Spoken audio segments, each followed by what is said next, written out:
വയനാട്ടിൽ അവിടെ ഒരു ഭക്ഷ്യ കിറ്റ് വിവാദം ഉണ്ടായിട്ടുണ്ട്. സുൽത്താൻ ബത്തേരിയിലും മാനന്തവാടിയിലും വോട്ടർമാർക്ക് വിതരണം ചെയ്യുന്നതിന് വേണ്ടി ഭക്ഷ്യ കിറ്റുകൾ എത്തിച്ചുവെന്നാണ് പരാതി. സംഭവത്തിന് പിന്നിൽ BJP ആണെന്ന് UDF-ഉം LDF-ഉം ആരോപിക്കുന്നു. ഡാൻ കുര്യൻ ചേരുന്നു വിവരങ്ങളുമായി. ഡാൻ, ഇത് എന്താണ് സംഭവം? എന്താണ് ഈ NDA ക്യാമ്പിന്റെ പ്രതികരണം? ഇന്നലെയാണ് എന്തോ ഈ പരാതിക്ക് ഇടയാക്കുന്ന സാഹചര്യം ഉണ്ടായത്. മാനന്തവാടിയിലെയും സുൽത്താൻ ബത്തേരിയിലെയും ചില സൂപ്പർ മാർക്കറ്റുകൾക്ക് മുമ്പിൽ നിന്ന് ഏതാണ്ട് 1500ഓളം കിറ്റുകൾ തയ്യാറാക്കിയ ലോറികൾ കടന്നു പോകാൻ ശ്രമിക്കുന്നതിനിടെ രഹസ്യ വിവരത്തിന്റെ അടിസ്ഥാനത്തിൽ പോലീസ് പരിശോധന നടത്തി കസ്റ്റഡിയിലെടുത്തിരുന്നു. തുടർന്ന് ഈ വിവരം മറ്റ് രാഷ്ട്രീയ പാർട്ടി പ്രവർത്തകർ അറിഞ്ഞതോടെയാണ് ഈ സൂപ്പർ മാർക്കറ്റിന് മുന്നിലേക്ക് ഈ പ്രവർത്തകർ രാത്രി വൈകിട്ട് അടിച്ചുകൂടുന്ന സാഹചര്യം ഉണ്ടായത്. പരസ്പരം ആരോപണങ്ങളും പ്രത്യാരോപണങ്ങളുമായി മുന്നണികൾ രംഗത്തെത്തിയിരിക്കുകയാണ്. BJPക്ക് വേണ്ടി തയ്യാറാക്കിയ കിറ്റുകളാണ് ഇത് ഈ ആദിവാസി മേഖലകൾ ഉൾപ്പെടെ വിതരണം ചെയ്യാനെന്ന ആക്ഷേപമാണ് UDF-ഉം LDF-ഉം ഒരേപോലെ ഉന്നയിക്കുന്നത്. പക്ഷേ BJP ഇത് തള്ളിക്കളയുകയാണ്. ഔദ്യോഗികമായ പ്രതികരണങ്ങൾ ഉണ്ടായിട്ടില്ല. പക്ഷേ വൈകാതെ BJPയുടെ സംസ്ഥാന അധ്യക്ഷനും NDAയുടെ സ്ഥാനാർത്ഥിയുമായ K. സുരേന്ദ്രൻ അക്കാര്യത്തിൽ നിലപാട് വ്യക്തമാക്കും എന്ന് തന്നെയാണ് ലഭ്യമാകുന്ന വിവരം. എന്തായാലും ഈ കിറ്റുകൾക്കകത്ത് വെളിച്ചെണ്ണയും റസ്കും ചായപ്പൊടിയും അതോടൊപ്പം വെറ്റിലയും ചുണ്ണാമ്പും ഉൾപ്പെടെയുള്ള വസ്തുക്കളാണ് ഉണ്ടായിരുന്നത് എന്നാണ് നമുക്ക് ഉദ്യോഗസ്ഥരുടെ ഭാഗത്തു നിന്ന് ലഭ്യമാകുന്ന വിവരം.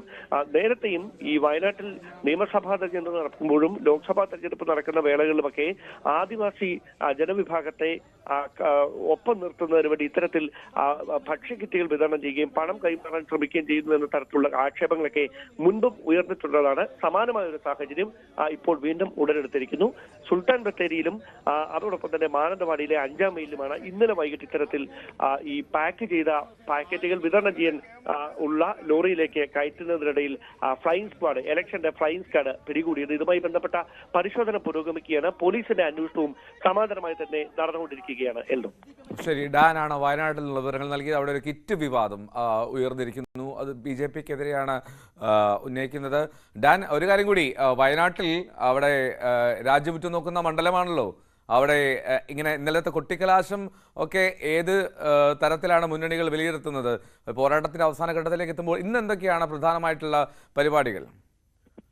സ്വാഭാവികമായി എൽദോ, തീർച്ചയായിട്ടും ദേശീയ രാഷ്ട്രീയം ഉറ്റുനോക്കുന്ന ഒരു പോരാട്ടം തന്നെയായിരിക്കും വയനാട്ടിൽ നടക്കുക എന്ന കാര്യത്തിൽ സംശയം വേണ്ട. പക്ഷേ ഇവിടെ ഒരു മത്സരത്തിന്റെ ആവേശം വർദ്ധിപ്പിക്കുന്നത് BJPയുടെ സംസ്ഥാന അധ്യക്ഷൻ തന്നെ രാഹുൽ ഗാന്ധിക്കെതിരെ മത്സരിക്കാനായി രംഗത്തെത്തിയ സാഹചര്യമാണ്. അത് തന്നെയാണ് ഇന്നലത്തെ കൊട്ടിക്കലാശത്തിലടക്കം പ്രകടമായത്. സ്വാഭാവികമായി BJP ഇത്തവണ വോട്ടുകൾ കൂടുതൽ പിടിക്കും. ആ പിടിക്കുന്ന വോട്ടുകൾ എവിടെ നിന്നുള്ളതാകും എന്ന തരത്തിലൊക്കെയുള്ള ചർച്ചകൾ രാഷ്ട്രീയ കേന്ദ്രങ്ങളെ സജീവമാക്കിയിരിക്കുകയാണ്. എന്തായാലും ഒരു കാര്യം ഉറപ്പാണ്, ആദിവാസി മേഖലകളിൽ ജനവിഭാഗങ്ങൾ കൂടുതലുള്ള മേഖലകളിൽ തുടർച്ചയായി സന്ദർശനം നടത്തി അവരെ ഒപ്പം നിർത്തുന്നതിന് വേണ്ടിയിട്ടുള്ള ശ്രമങ്ങൾ ഈ പ്രചാരണത്തിന്റെ ആദ്യഘട്ടം മുതൽ BJP നടത്തിയിരുന്നു. അത് ഫലം കാണുമോ ഇല്ലയോ എന്നതാണ് കാത്തിരുന്ന് കാണാനുള്ളത്. അതിനിടയിലാണ് പ്രിയങ്ക ഗാന്ധി ഉൾപ്പെടെയുള്ള സ്റ്റാർ ക്യാമ്പയിനർമാരെ എത്തിച്ച് വിവിധ മേഖലകളിൽ ഇന്നലെ കമലക്കാരടക്കം പ്രചാരണ പരിപാടികൾ സംഘടിപ്പിക്കുന്ന തരത്തിലേക്ക് UDF മാറിയതും. എന്തായാലും പൊതുവെ ഉണ്ടാകുന്ന ഒരു വിലയിരുത്തൽ അനുസരിച്ച് രാഹുൽ ഗാന്ധിക്ക് 2019 ലഭിച്ച ഭൂരിപക്ഷം കിട്ടാനുള്ള സാധ്യത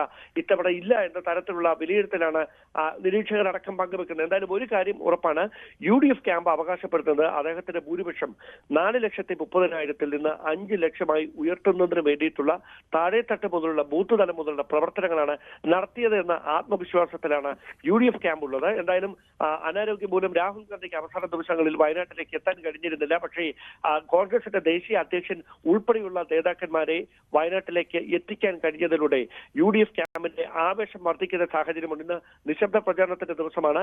ആനി രാജയും K. സുരേന്ദ്രനും വിവിധ മേഖലകളിൽ എത്തി സാധാരണക്കാരായ ആളുകളുടെ വോട്ട് അവരുടെ ഭവനങ്ങൾ സന്ദർശിച്ച് നിശബ്ദ പ്രചാരണത്തിന്റെ ഭാഗമായി വോട്ട് തേടും എന്ന് തന്നെയാണ് മനസ്സിലാക്കാൻ കഴിയുന്നത്. ഇന്നലത്തെ വലിയ ക്ഷീണമൊക്കെ ഉണ്ട് പ്രവർത്തകർക്ക്. പക്ഷേ അതിന്റെ ആലസ്യം വിട്ട് ഇന്ന് രാവിലെ മുതൽ തന്നെ സജീവമാകാൻ ഒരുങ്ങുകയാണ് ഇരു മുന്നണികളുടെയും പ്രവർത്തകർ. UDF ക്യാമ്പും സമാനമായ രീതിയിൽ തന്നെ സജീവമാണ്. രാവിലെ മുതൽ തെരഞ്ഞെടുപ്പ് വോട്ടിംഗ് നടത്തുന്നതിനുള്ള എല്ലാ ക്രമീകരണങ്ങളും പൂർത്തിയായതാണ് മുഖ്യ ഭരണാധികാരിയായ ജില്ലാ കളക്ടർ വ്യക്തമാക്കിയിരിക്കുന്നത്.